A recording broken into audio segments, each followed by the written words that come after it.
Magandang umaga mga kasabong. Pero kung may nagtatanong po dito, sabi ni Marco Blanco ng Cebu, Idol Edlum, sino yung breeder na paborito mo nung nagsisimula ka pang magmanok? Na alam mo yung manok nila ay nananalo at nagcha-champion sa malalaking sabungan. So marami po tayong breeder na talagang magagaling yung kanilang mga alaga ng manok.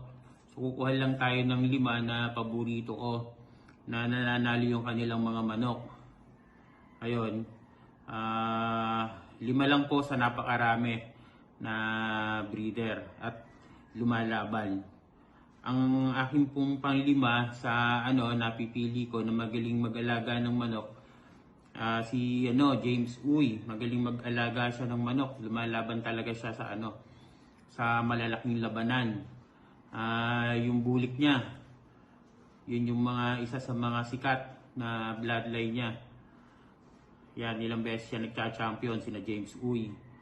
Pang-4 sina Governor Eddie Bong Plaza. Ito para sa akin lang ha. Opinion ko lang to. Hindi ko naman ito lang yung sinasabi kong breeder na talagang para sa akin. Talagang nakikipagkumpetensya sila. Pero talagang napakarami. Halos kung babaybayin ko lahat, baka abutin tayo ng kalahating oras sa dami nila na magagaling na breeder.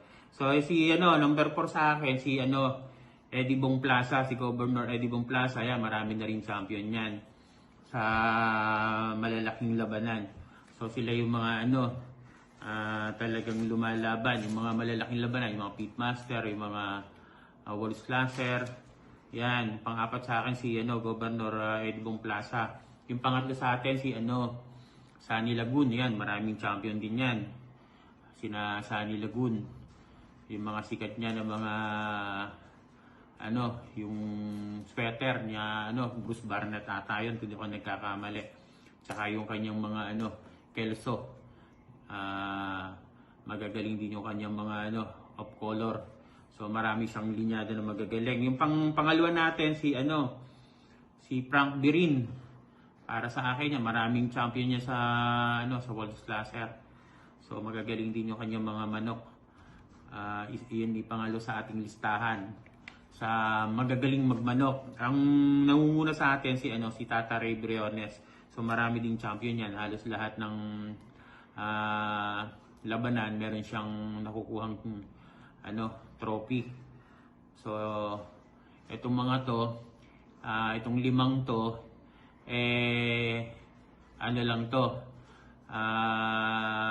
kukonti lang sa napakaraming magagaling magmanok, pero pinili ko lang yung 5 para sa akin. Kasi kung babaybayin ko nga, marami sila. Napakaraming magagaling na breeder. Sila Patrick Antonio, Alo-Alo, sina EJ, sina Red Game Farm. So marami tayo.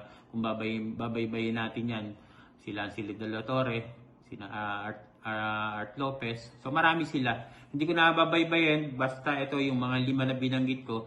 Ito yung mga para sa akin ay isa sa mga magagaling na magmamanok dito sa Pilipinas. Salamat sa tanong mo, Mr. Marco Blanco, Sir Marco ng Cebu. Sana nasagot ko yung iyong katanungan. Thank you mga kasabong.